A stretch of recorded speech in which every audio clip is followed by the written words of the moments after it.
I think it's the coach's role to facilitate that discussion, but also to make sure that they're following the client's agenda. What my goals and objectives for you are really irrelevant. It's what are your goals and objectives, and how can I help you achieve those? Welcome to the Exec.coach podcast with executive coach Ed Rankin and serial entrepreneur Doug Parker. All right, welcome to the Exec.coach podcast. I'm Doug Parker. I'm Ed Rankin. And we are going to talk to you today, really just get to know you today, to be honest with you. This is our first podcast we've ever done, but Ed and I go way back years, over a decade, whenever he was doing some consulting for me and some coaching for me personally. And I called him up a while back and just said, hey, Ed, I'm looking at maybe doing some stuff in the future. Want to pick your brain. We went to lunch, and kind of the rest is history, or it's history to be written in the future. So, Ed, let's talk a little bit about just kind of getting to know you. Sure. I know you've got all the experience in this coaching world, but tell us a little bit about yourself. I mean, growing up, where are you from? Tell us a little about yourself. Yeah, well, I tell people I grew up on an unpaved road in rural North Carolina to a single mother who was a school teacher. Yeah. So my father was killed in a car wreck when I was 11 and left my mom with 3 little boys. I was the oldest of 3. And we moved back to be close to family, which was, we were, at the time my father died, we were living in South Carolina, and we moved back to North Carolina to be closer to family. And literally, one of my uncles was a dairy farmer. I worked for him in the summertime, and one of my great uncles was a tobacco farmer. Back then, it was common for pre-adolescent boys and girls to work in tobacco fields in the summertime. So that's kind of where I started. Okay, gotcha. Yeah. I mean, I'm a good old East Texas boy, and I grew up, with getting my hands dirty. I jokingly say, when I was growing up, I had holes in my jeans, before that was cool. You know what I mean? It wasn't trendy. It was because we didn't have, enough money to have all the nice fancy clothes as a kid, and I didn't know anything different. That was kind of how I grew up. But I always saw, I want to be somebody. I want to grow up. I want to do something. I want to have opportunity. I want to have resources to do things. And what I knew was hard work. Just getting out there, grinding, making stuff happen. But you mentioned a dairy farm, so and tobacco fields. Is there anything in particular that kind of stands out? I mean, I know there's a million things you probably did, but that just kind of trained you about work ethic and those kind of things as you were growing up? Yeah, I think, Doug, watching my uncle, the dairy farmer, for example.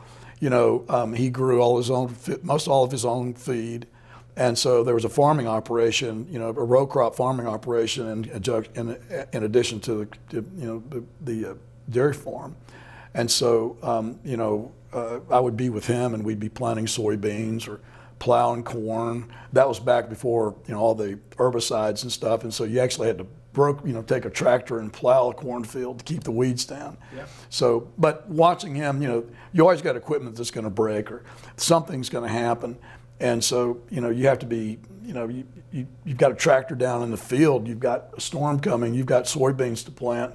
What do? You get your toolbox, you get your pickup truck, get your toolbox, you get out there and you fix it. There's really nobody to call, Yeah, it's amazing. It's the kind of figure out. You got to figure everything out. Everything is figure outable. I've heard that before. I like that one. And I don't know if that's really a word or not, but you got to figure it out. And as an entrepreneur, or, as a farmer, as those types of folks, you got to figure things out. And I know with coaching, there's a lot of that stuff that you do. I experienced some of that. One of the things that I've always thought of with coaching, and maybe you can elaborate a little bit on this, but I think of coaches sometimes as telling people what to do. You know what I mean? Like a football coach. I mean, you look at a Nick Saban. I mean, he's like a no-nonsense, like, here's what you do. You know what I mean? Or a Bill Belichick. Just do your job, and he focuses on you do your job, and you don't worry about somebody else doing their job. If they do their job and you do your job, hey, we can win championships.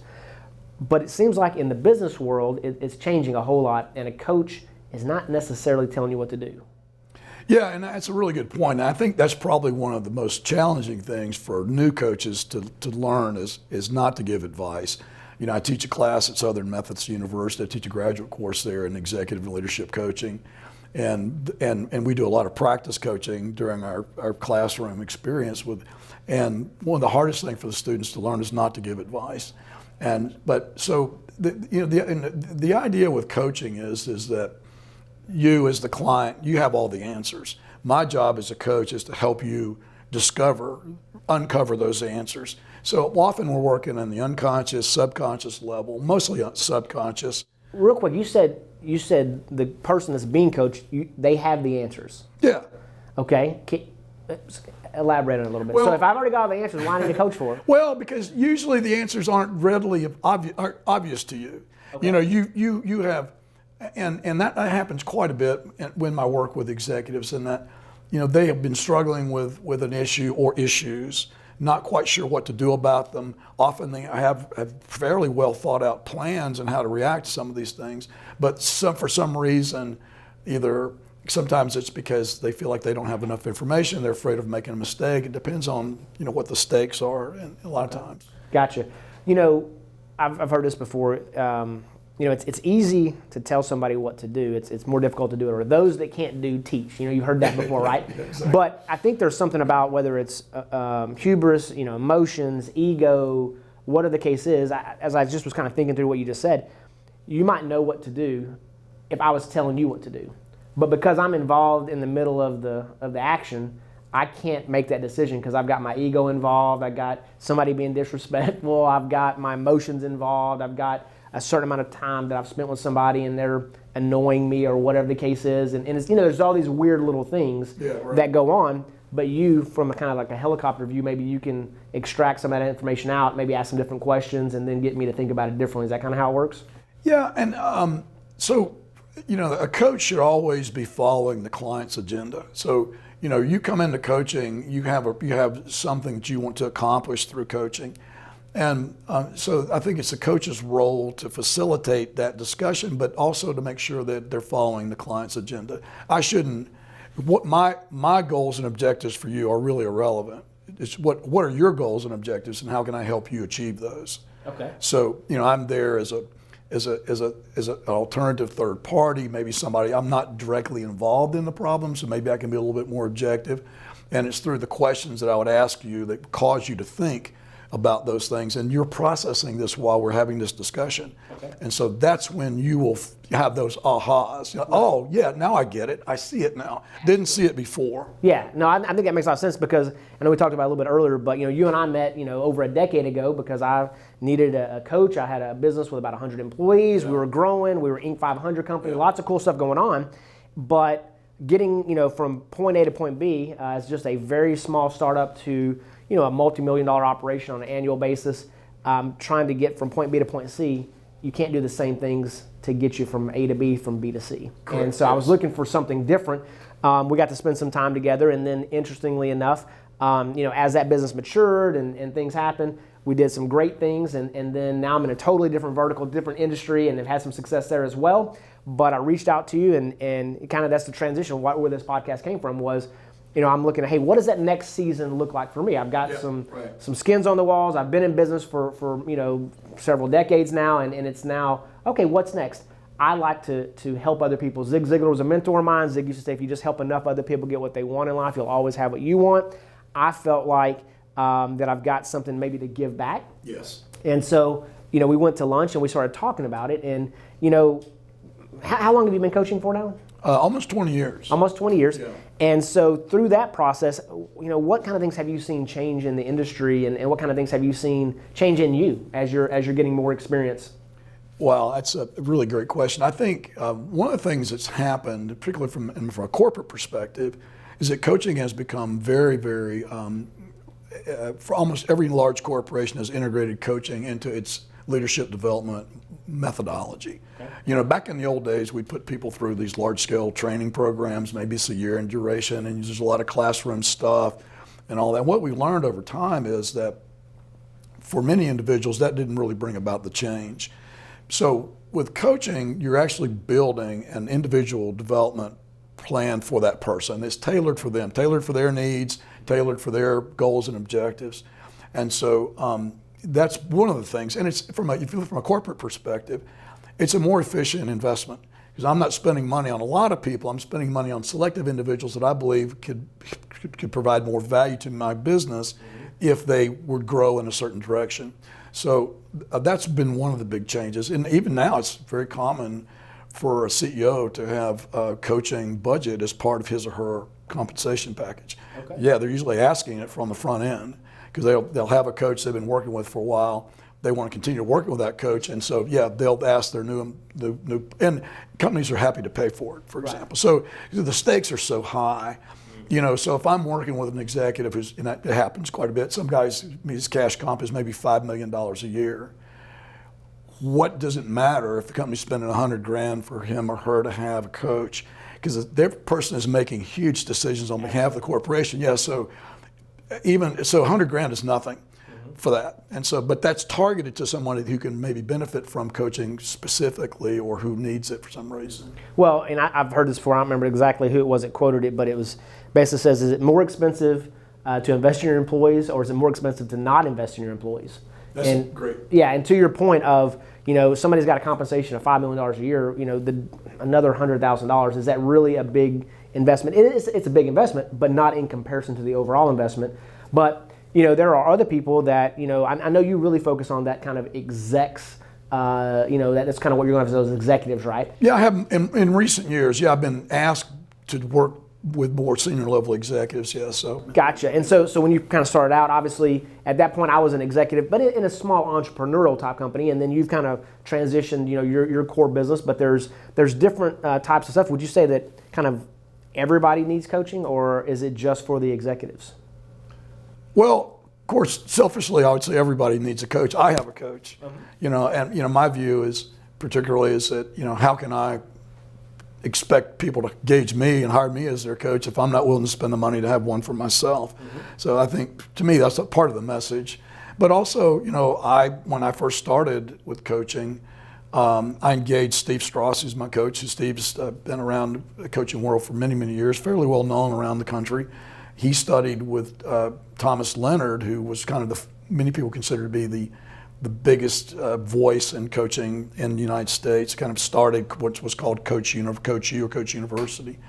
And when Steve and I first started talking, he said, "What do you want to focus on?" I said, "Steve, I want to focus on building my practice."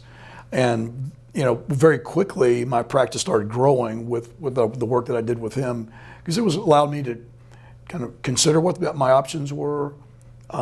Make some plans, set some goals, some targets, and then put a plan of action in place, and to which he held me accountable. Yeah. So. No, that's good. And I think, whether it was for me, 10, 15 years ago going through, you'll obviously remember, but for those of you that didn't, don't know me just yet, one of my companies, I worked with my wife for about 20 years. And there's some great benefits of that. There's some negatives to that, because Julie was really a saint for putting up with you. Well, I assure you, and you're dealing with your spouse all day long, and somebody's got to be the boss, and then you get home, and then somebody's got to be the boss there, and then it's this transition of power, and then you never get away from the spouse, and it's and the great thing is you get to be around your spouse all the time. So it's what's positive is also negative, but it was sometimes good. I think you're probably, as a coach, you're doing a little bit of sometimes marriage counseling. You're probably doing a little bit of coaching. You're a sounding board. I know for us it was just different things, right? I mean, you're really trying to give them a little bit of feedback, because there's so many things that are going on, so many moving parts. But as you mentioned, you focus a lot on the executives. But as someone that is there's this top-down management we've heard about over the years. It's kind of like the military, right? It's like you don't speak unless you're spoken to. You jump and where do I land, kind of a thing. Well, that doesn't really work too well anymore in the world of business, especially with these generations that are coming up. They have a whole different mindset, and they're not necessarily money motivated. I mean, they want time freedom. They're looking for really ultimate freedom. They don't want a lot of responsibility. I've heard so many of them that are 15, 16, 17 years old. They don't want to go get a driver's license because they don't want the responsibility. I can't wrap my head around it, because I know whenever I was that age, I wanted a driver's license so bad because I wanted some freedom. I wanted to be able to go to work. I wanted to make a little bit of money so I could have, again, a little bit more freedom to do some things. This next generation isn't that way. And I think that coaching is particularly important right now for executives, managers, even mid-level, of how to deal with that kind of stuff, because if you don't know how to deal with it, I know for me it's frustrating. It's like I can't understand. I don't understand. Like they're speaking a different language, and I don't understand what they're saying. What do you mean you don't want to show up to work and make money and make more money so you can have more freedom? They just seem like they want to get enough to get by. But my point about that kind of top-down management deal is, if you're not equipped to handle those types of employees, it's going to be tough, because that's the next generation that's coming up. Yeah. And I have heard that there's a lot, you talk about the budget for these executives, but I hear that there's budgets internally for training these mid-level managers and higher-level managers on how to coach people themselves, Yes. and how to coach their employees. Can you talk a little bit about that? Oh yeah, and everything you've said is spot on. The younger, this so-called Gen Z now today, I guess the youngest cohort that's entered the workplace, coaching approaches to leadership work very well with that group of young people, and the research supports that. So one of the things you're seeing happening now is a lot of progressive corporations are actually teaching coaching skills to all their managers and supervisors and internal leaders, and are expecting their managers and leaders to implement coaching approaches to leadership inside the company. Yeah. And so coaching, a lot of companies are hiring certified coaches on staff, and they're internal coaches that are there, and that's what they coach people. They're usually, and that's those at the lower levels, let's say like first line, second line supervisor leadership. That's where you'll see a lot of internal coaching being delivered. Okay. And even now, Doug, I mean, I think one of the things that's really interesting is the evolution of artificial intelligence. I have a friend who was a leading organizational development executive with a global corporation. He developed an application for smartphones, and it has an assessment tool inside built in, and then you can ask your smartphone, your AI coach, to coach you through this program. Now, I don't think that's going to find itself very popular to senior ranks, senior level executives, but that's a way for corporations to drive coaching stuff down through lower levels at affordable. Yeah. I think that's been the struggle for, if I'm thinking about corporations, is the expense. Mm-hmm. So a lot of them are teaching their managers and supervisors to be coaches. They're actually hiring people as internal coaches to take some of that burden off of the expense of external coaching. Yeah, and I think from a leadership standpoint, I mean, ultimately what you're trying to do is to create better leaders, and Yes. so you do this coaching. It gives them additional tools in their toolbox so that they can use that to lead people, and leadership really is all about getting people to do things that they otherwise wouldn't do on their own. Yeah. So finding a way to kind of pull that out of them, and whether it's the Gen Zs or whatever generation it is, finding a way to get them to accomplish more than they would on their own, and enjoying that type of environment. Now, it's always uncomfortable when you have change and those kind of things, but I think that's part of this coaching methodology. Most people don't like to be told what to do. Most people, you hear about constructive criticism, right? Well, nobody likes to be criticized. And I used to have a guy that worked for me, and he was a manager, and he had this really great way of saying things. Anytime you gave him any kind of feedback that it was kind of hurt his feelings a little bit, he would always say, "Thank you for helping me get better." Wow. And he wasn't being sarcastic, but it was kind of his way of not deflecting either, but it was just like, instead of responding back with some kind of smart aleck response, he knew he didn't like to hear it, but he knew he needed to hear it. Yeah. And he said, "Thank you for helping me get better." And it sounds like a pretty healthy relationship. 100%, and it's one of those kind of things where when people can internalize that and say that, that's great on their part, and then it gives you the opportunity to look back and say, okay, was that too hard on him? How did this come across? Because that was a little bit of a trigger to say, okay, he knows I'm giving him some criticism, but he's seemingly taking it the right way. But it's you just got to be delicate, and you kind of reflect on what you've got going on there. And you mentioned kind of the affordability of coaching. Obviously, those executives, you've got those really high-end folks that need. I mean, everybody needs it, but that need it. Then you've got the kind of as you kind of go through the ranks that trying to make it affordable, right? So there's the cost of actually the facilitation of the training, and then there's just taking people's time to do it, right? And then there are people that you try to train. The old saying of you can lead a horse to water, but you can't make them drink it. I mean, we're country boys, so that's something we've heard before. It's like, it's just basically saying a horse is being dumb because you take them to there, and if the water is there and they're not drinking it and they're thirsty, it's like, what is wrong with you? You would hope that these different employees would take that coaching and utilize it, but there's some of them that they don't. You know what I mean? And so there's just the raw time that you're taking them off of the whether it's a sales floor, whether it's off a production line, whatever the case is, to help coach them. And so you gotta have a culture that is open to that kind of thing as well.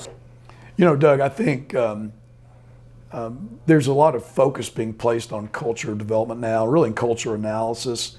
I've got a couple of client companies right now that are in the midst of that, as a matter of fact. And this is one company particularly is a UK-based business. They have operations all over the world, and they have been kind of assembled through acquisition over the years. And what's happened is that some of the country operations have kind of gone a little rogue and aren't adhering to the cultural mandates that are coming out of the corporate location.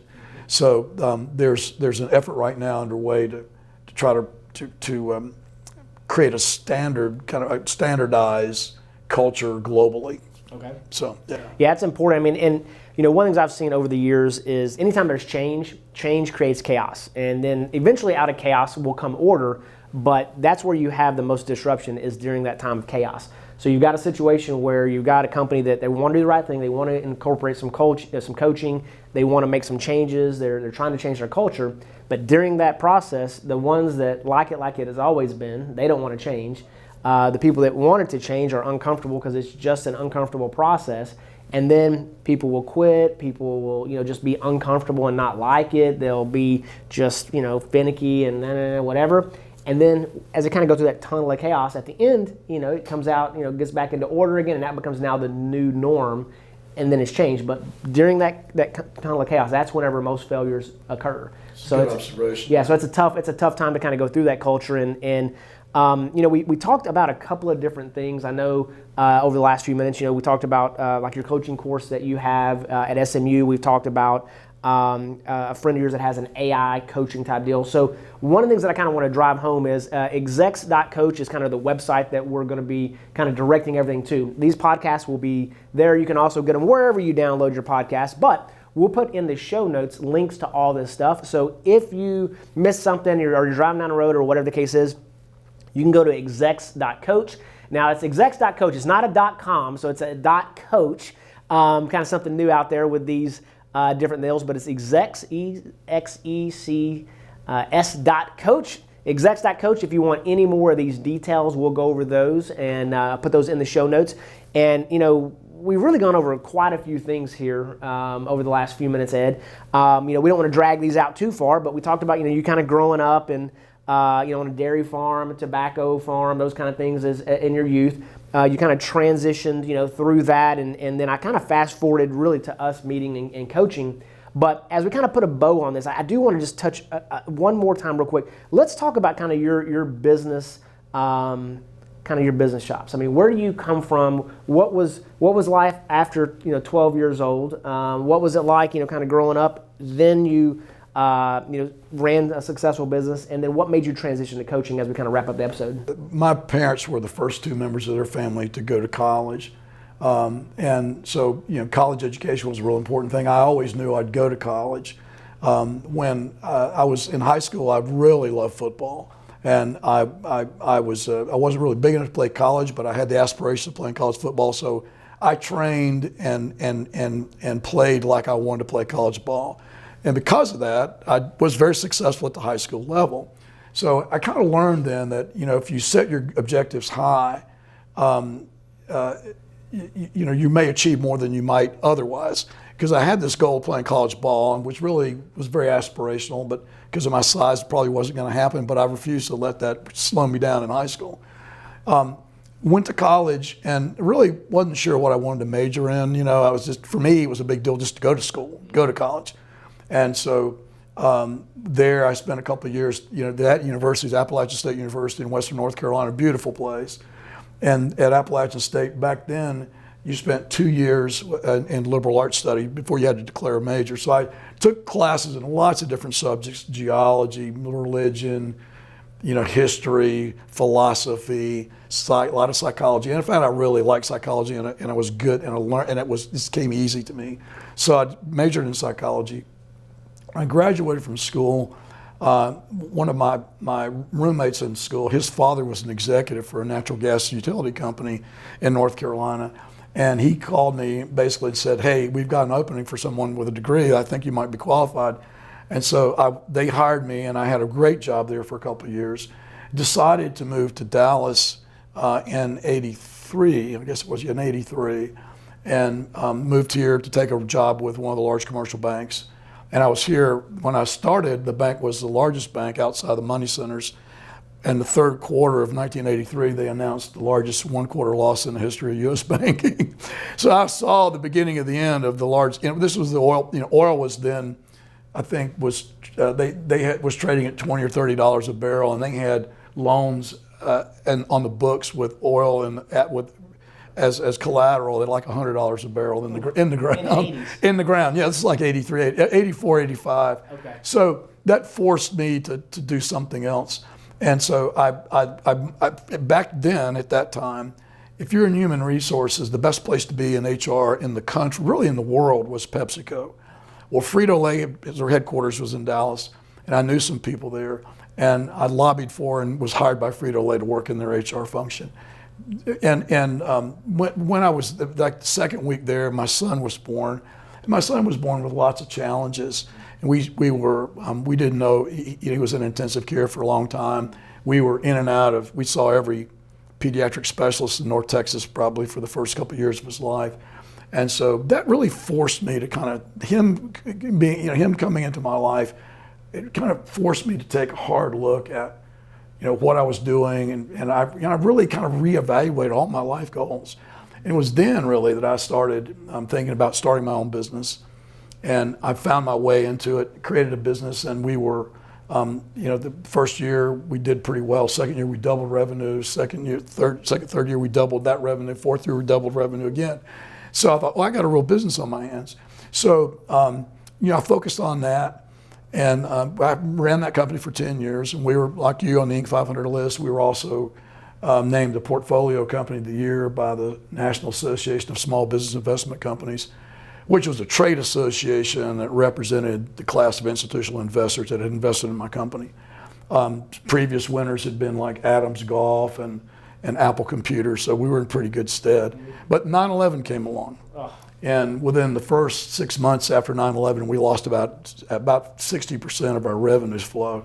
So we had to really restructure the company, did a lot of things. Investors put more money in.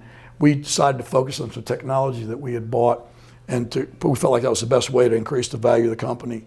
And so we were able to create a situation where the investors, we put our business into a public shell that they had acquired.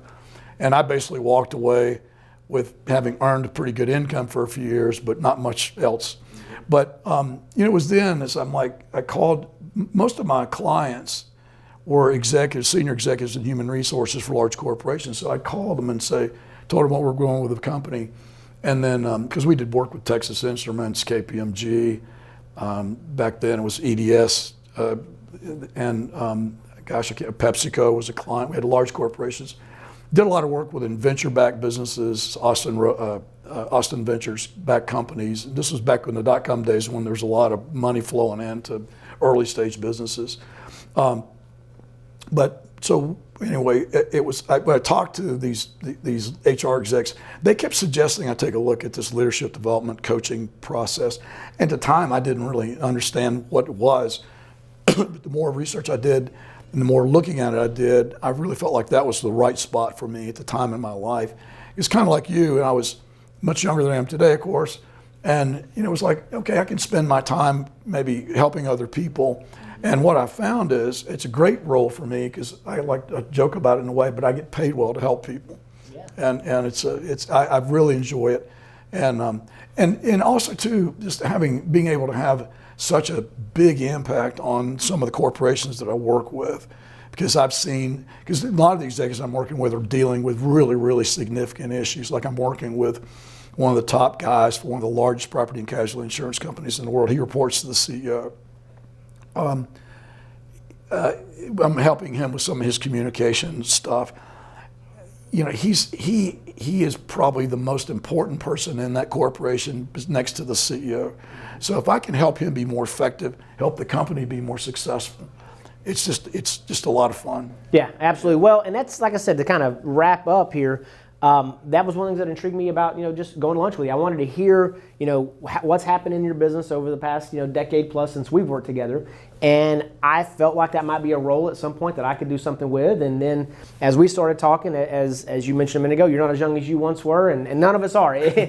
Father Time. Well, I think I got 20 years on you, Doug. Well, absolutely, but it continues to run 100% of the time. Time does, yeah. And as I look and prepare for this next next iteration of a career, I like helping people as well, and I think that it's a great opportunity to help people, which is why we're kind of putting this podcast together, is finding ways to get good content out to the listeners, to give them an opportunity to find ways to increase their business, their productivity, their skills in dealing with people. And we think if we help enough other people, do what they want to do, it'll help us in the end. Whether it's people that want coaching from Ed, whether it's something as I kind of get my training wheels put on and start pedaling along a little bit and doing a little bit of coaching myself, helping people there. We think that it's going to be a great opportunity with the Exec.coach website to help people out and do the podcast. And so with that being said, we appreciate your time for listening today. We'll put everything we talked about today in the show notes, and we're going to do this monthly, once a month, and get us where you get all your podcasts at. Everybody have a great day. I'm Doug Parker. Ed Rankin. Have a great day.